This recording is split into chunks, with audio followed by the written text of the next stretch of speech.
Very much. Please sit down. Thank you. Great honor to be with you. Cleveland, terrific place. We've had a terrific relationship with Ohio and with Cleveland, so thank you all very much. School choice, we're going to be talking about it, and so important. Just met some of your students, and they are terrific. They have a great future. They'll be taking my job someday, and I'll be happy about it. In particular, though, I want to thank Mr. Ron Packard. Where is Ron? Is he here someplace? Yes, he is. Thank you, Ron. Fantastic job. And Ms. Deborah Mays, who has really done an incredible job. Deborah, thank you. Thank you. What a great job. For hosting us at this beautiful school. Today we're going to discuss one of the most important issues in this campaign, school choice. But before we do, I want to briefly discuss new revelations about Hillary Clinton's very famous emails. According to the FBI report, the FBI did not find that hostile foreign actors, and would think of this, it's so important, when they went around and were so vigilant, at least as far as this, but they found that hostile foreign actors gained access to the personal email accounts of individuals with whom Clinton was in regular contact, and in doing so, obtained emails sent to or received by Clinton on her personal account. And every time she talks about the subject, it's different. She's got to get her act together. Remember, Hillary Clinton was emailing about the drone program, among many other extremely sensitive matters. This is yet more evidence that Clinton is unfit to be your commander-in-chief. By the way, the whole country saw how unfit she was at the town hall last night, where she refused to take accountability for her failed policies in the Middle East that have produced millions of refugees, unleashed horror of radical Islamic terrorism all over, and made us less safe than ever before. Throughout it all, she put the country, and I mean the entire country, at risk in order to cover up her pay-for-play scandals as Secretary of State. These include scandals giving up uranium to Russia, doing favors for UBS Bank, and selling contracts to friends and family in Haiti. It's all about hiding criminal enterprise, and that's what it's about. As part of her criminal cover-up, Hillary's, and you know her staff, you know it well, you read about it all the time, you just read about it, and it's getting worse and worse. Hillary Clinton's staff deleted and digitally bleached, which is acid cleaned, her emails after receiving a congressional subpoena. That's after receiving, not before. That's after receiving. She gets a subpoena from the United States Congress, and she deletes and bleaches. She also, and her staff, destroyed some of her 13 different phones, but this time with a hammer. I've never done that. Then, when she was interviewed by the FBI, she claimed she couldn't remember important events 39 times. She couldn't even remember whether she was trained or handling classified information. Didn't remember anything about it.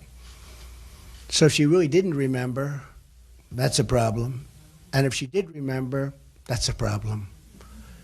She even said she didn't know what the letter C stood for, whether it was confidential, classified information, or something. All the while, as Hillary and Bill raked in millions of dollars from special interest, the world was falling apart. Hillary Clinton's policies produced ruin in Libya, Iraq, and Syria. Absolute ruin and death. She failed in Russia. She failed in China. She failed miserably in North Korea. Her policies unleashed ISIS, spread terrorism, and put Iran on a path to nuclear weapons, not to mention the ransom payments. Oh, those ransom payments. Remember 2 weeks ago, it was $400 million in cash. Well, yesterday we found out that in cash, it was $1.7 billion. These are unheard of. This is cash. This isn't wire transfer. This isn't check. This is cash, $1.7 billion. And then you say, is that going to terror or is that going to people's bank accounts? I actually think it's going to both. On top of it all, Hillary Clinton is trigger happy, totally trigger happy. She's raced to invade, intervene, and topple regimes. She believes in globalism, not Americanism. Everybody understands it. Last night, she even falsely said, no American died in Libya. Now, I heard that, and I said, could she have forgotten so quickly? Then she also falsely said there's no ground troops in Iraq, even though we have 5,000 military personnel there right now. Iraq is one of the biggest differences in this race. I opposed going in, and I did oppose it, despite the media saying no, yes, no. I opposed going in, and I opposed the reckless way Hillary Clinton took us out, along with President Obama, letting ISIS fill that big, terrible void. But I was opposed to the war from the beginning, long after my interview with Howard Stern.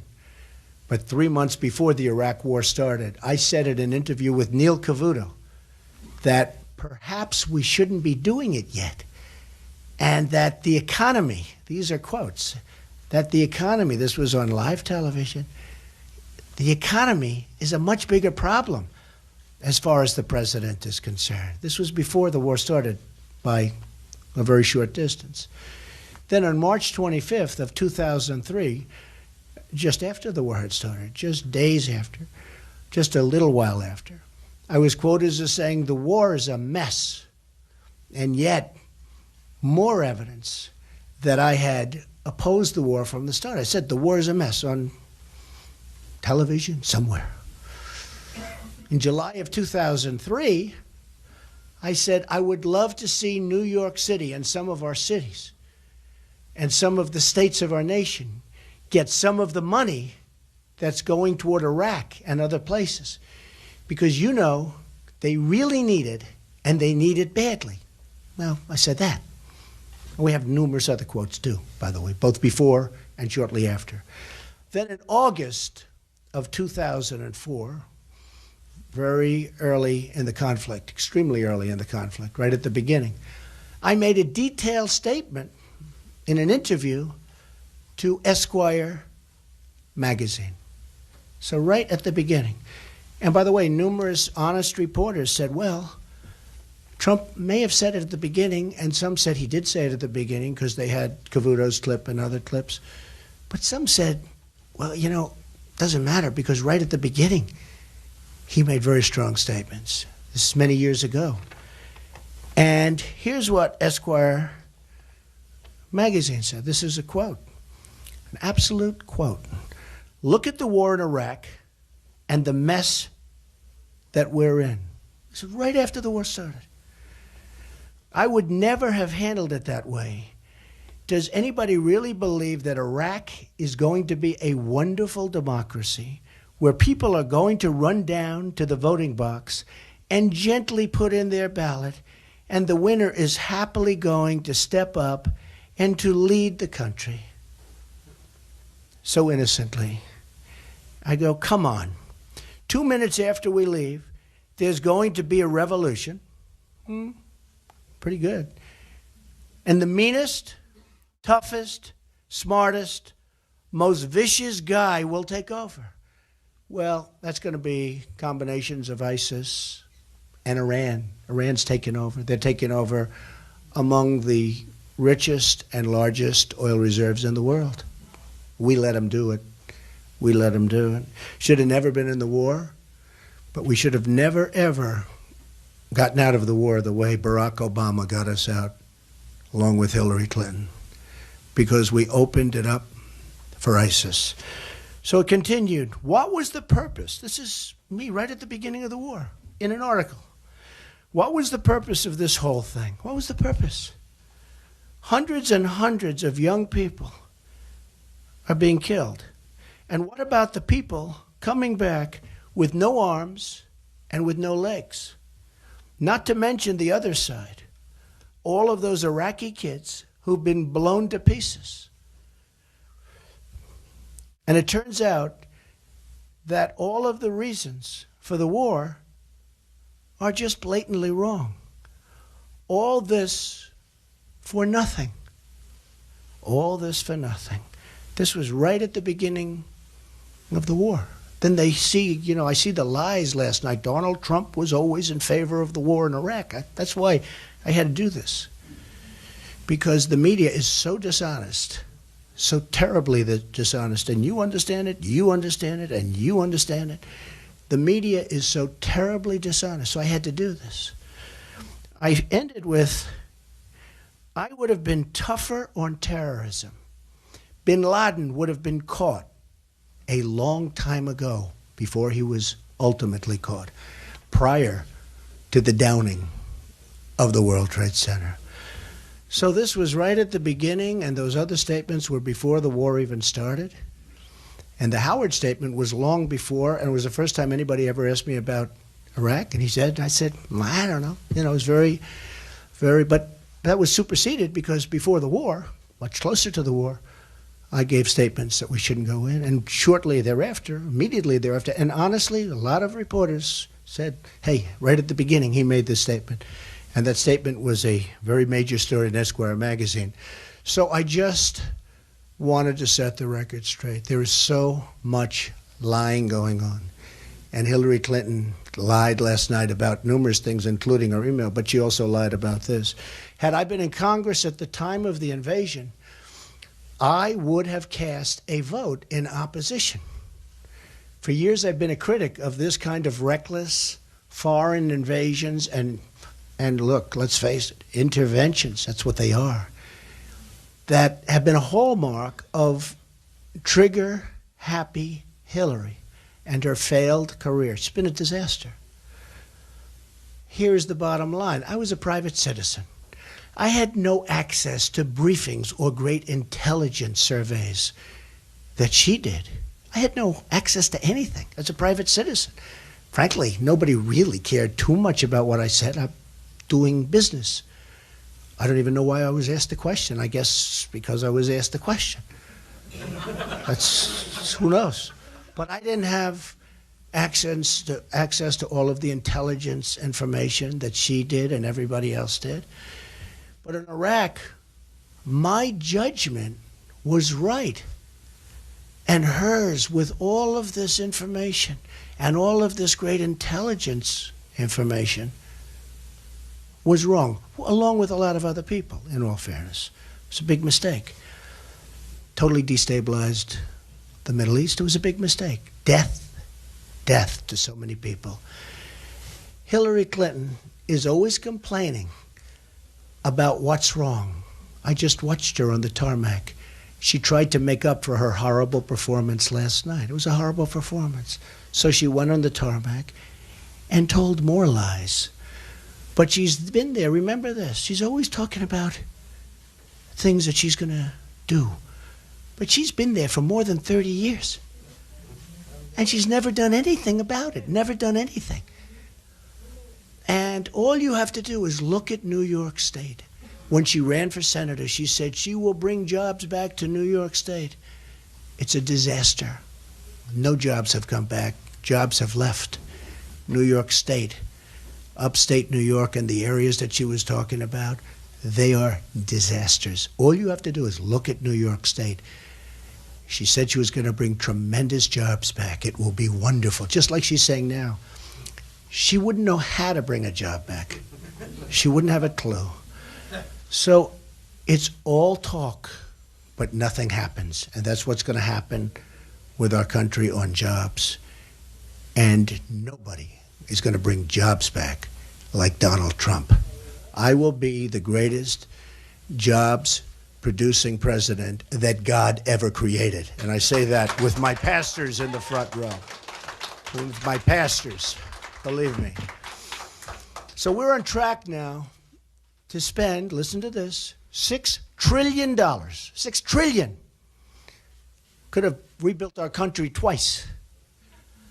All together on wars in Iraq and Afghanistan and the Middle East. Meanwhile, massive portions of our country are in a state of total disrepair. It's time to rebuild America. Yes.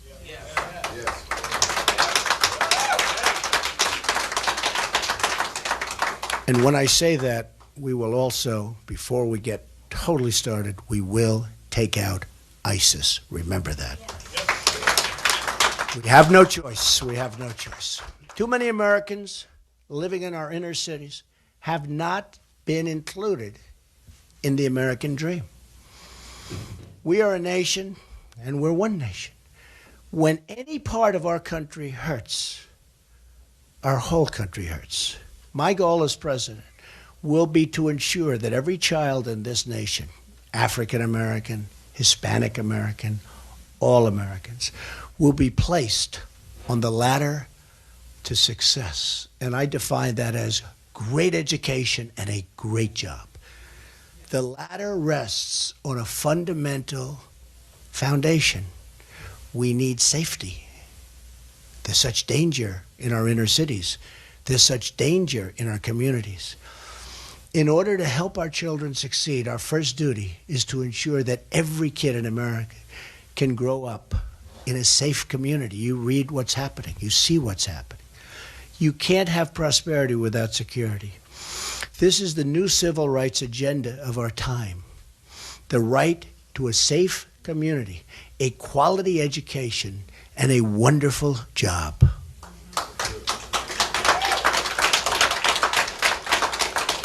Including for those great students that I met just a little while ago. They're going to do great. They are really doing great. You've done such a great job with the education here. Our campaign represents the long-awaited chance to break with the bitter failures of the past and to embrace a new and strong American future. There's no failed policy more in need of urgent change than our government-run education monopoly. And you know in the back, that's exactly what it is. They're protecting a lot of people that have a lot of really high-paying jobs, and they're not doing the jobs like Deborah, that I can tell you.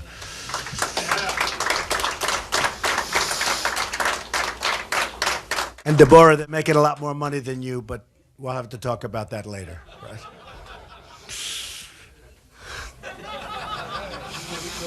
The Democratic Party has trapped millions of African American and Hispanic youth in failing government schools that deny them the opportunity to join the ladder of American success. It's time to break up that monopoly. Have to do it. I want every single inner city child in America who is today trapped in a failing school to have the freedom, the civil right, to attend the school of their choice. Their parents will choose the finest school. They will attend that school. This includes private schools, traditional public schools, magnet schools, and charter schools, which must be included in any definition of school choice. Our government spends more than enough money to easily pay for this initiative, with billions and billions of dollars to be left over. It's simply a matter of putting students first, not the education bureaucracy, and that's what's happened. That's right. Let's run through the numbers. At the state and federal level, the United States spends more than $620 billion on K-12 education each year. That's an average of about $12,296 for every student enrolled in our elementary and secondary public schools. The federal government pays for about 10% of the K-12 costs. The other roughly $560 billion spent on K-12 education comes from the states themselves. We spend more per student than almost any other major country in the world, and we're doing very poorly in terms of a list. We spend more by far, and we're doing very poorly. So obviously, Common Core does not work, all right? Our largest cities spend some of the largest amounts of money on public schools. It's their biggest costs. New York City spends $20,226 per pupil. Baltimore spends $15,287 per student. Chicago spends $11,976 per student. And Los Angeles, it's $10,602. Just imagine if each student in these school systems was given a scholarship for this amount of money, allowing them and their family to choose the public or private school of their choice. Wouldn't that be great? Not only would this empower families, but it would create a massive education market that is competitive and produces better outcomes, and I mean far better outcomes. These schools would then cater to the needs of the individual student and family, not the needs, which is a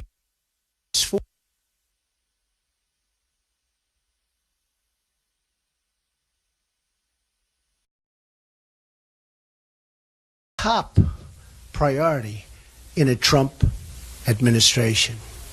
We have to fix education. We have to. Military, education, healthcare. But these things all go hand in hand. We have to fix them. My first budget will immediately add an additional federal investment of $20 billion toward school choice. This will be done by reprioritizing existing federal dollars. We have to reprioritize. Specifically, my plan will use $20 billion of existing federal dollars to establish a block grant for the 11 million school-age kids living in absolute poverty. We will give states the option to allow these funds to follow the student to the public or private school they attend. The parents will be so happy. Number one, we'll have safe streets. And number two, they'll walk their child to a school that they want to be at. How about that? How is that? What a difference. What a difference. Compare that to today where people say, how do you do it? How do you do it? Distribution of this grant will favor states that have private school choice and charter laws, encouraging them to participate. They're going to be encouraged to participate. This $20 billion will instantly extend choice to millions and millions more students.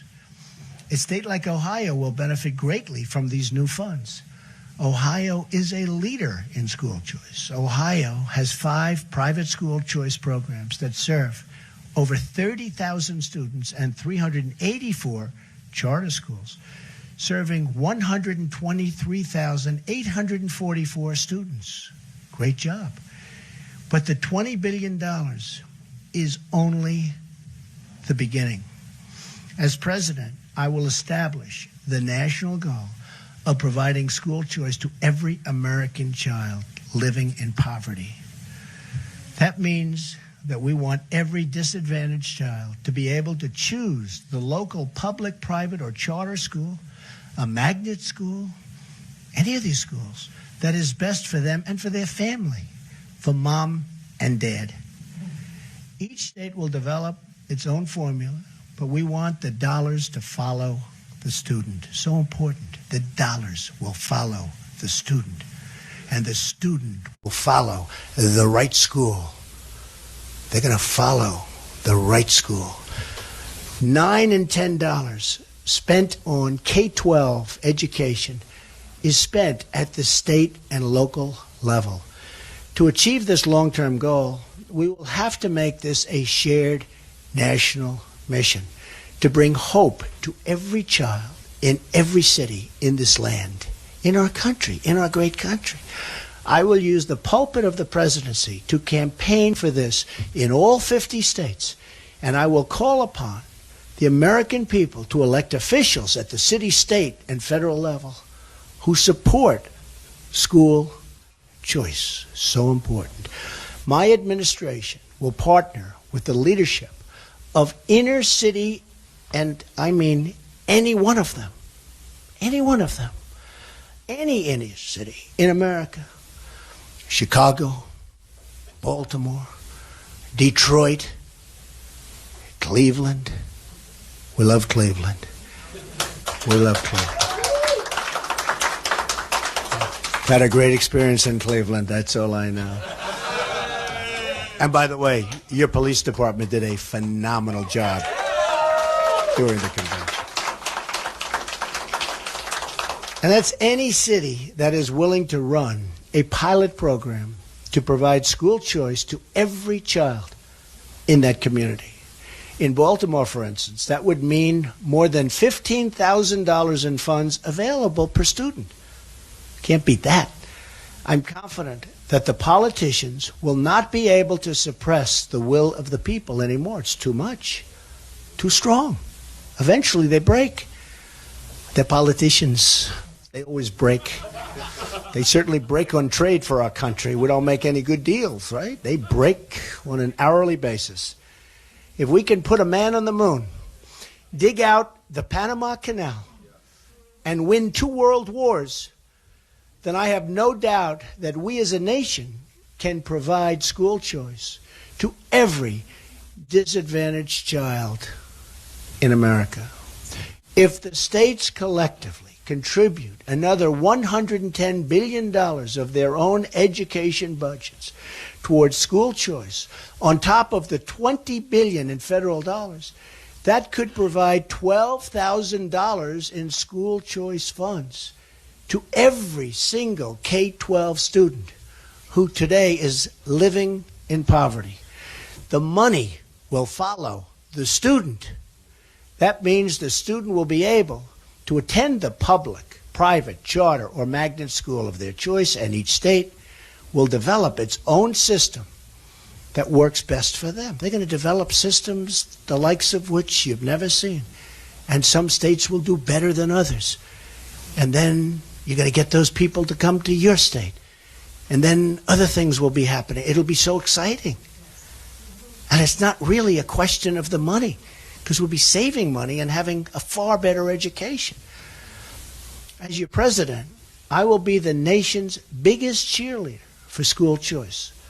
I understand many stale old politicians will resist. Got a lot of pressure. They've got a lot of pressure on them. But it's time for our country to start thinking big and correct once again. We spend too much time quibbling over the smallest words when we should spend our time dreaming about the great adventures that lie ahead. I will also support merit pay for teachers, the great teachers, so that we reward our best teachers instead of the failed tenure system that rewards bad teachers and punishes the good ones, and the bad ones are making the same money and sometimes more than the good ones. Can't have that. At the same time, we have to ensure that jobs are waiting for our young kids when they graduate high school and college. My policy will add millions of new jobs to our country, especially for African American and Hispanic communities. I'm going to do such a great job. My plan to lift restrictions on the production of American energy will not only make home energy bills a lot cheaper, your electric bills will be a lot less, but it will add an estimated 500,000 jobs per year. By reducing radical regulations and overtaxation, we're bringing your taxes way down. we can bring thousands of new companies into our poorest communities. Crucially, my trade reforms will create a manufacturing revival in America. As you know, all of your companies, Cleveland is a great example, but your companies are being ripped out of your community, and your people are being left jobless, and your government's being left with no taxes. We have a nearly $800 billion, think of that, $800 billion annual trade deficit with the world. We trade with the world. We have a trade deficit of $800 billion. Who's negotiating these deals? Who's doing it? Yeah, that's actually very good. Hillary Clinton is absolutely a good answer. Hillary Clinton and people like Hillary Clinton that haven't got a clue, and the clue they do have goes to their donors and the special interests, believe me. That's money coming straight out of the states like Ohio and Pennsylvania and Michigan and Maine and so many others. I've seen so many. It's so sad. When I campaigned during the primaries, I saw everything.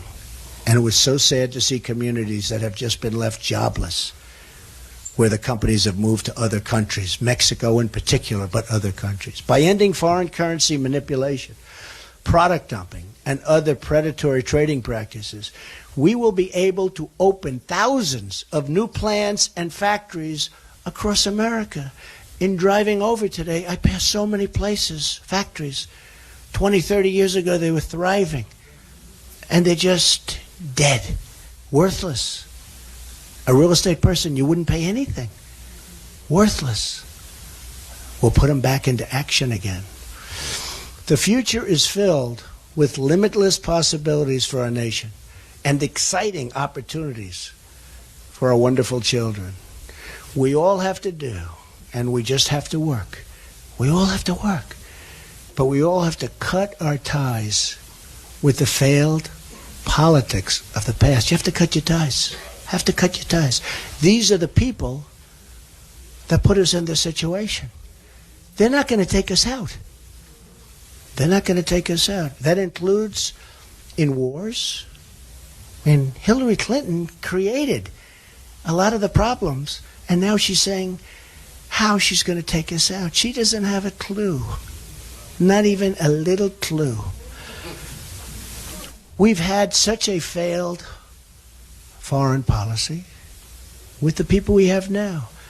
A failed education policy, a totally failed economic policy, and underneath it all, a failed political system that rewards politicians for how many donors they have or how many journalists they know, not how many Americans they help to live better and more prosperous lives. That's how they get rewarded. They'll talk to you and talk to you. They'll come into Cleveland. She'll be saying what a wonderful job she's going to do. She'll get your vote. Then she'll say, see you in 4 years. She might even say, see you in 4 years, suckers. Because that's what it is. See you in 4 years, suckers. But the failures of the past are about to end. That ending begins on a very special date for this country, November 8th. Get out and vote. We will have one American nation. We will be one American people. We're fighting to give every child in every forgotten stretch of this country the chance to live out their dreams in safety and in peace.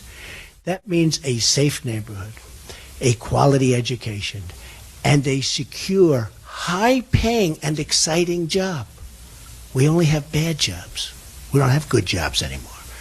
Many of our good jobs have left. They're gone. This is how we will rebuild our future. This is how we will make America great again for everyone. God bless you. Thank you very much. Thank you. Thank you very much. Appreciate it, Cleveland. Thank you.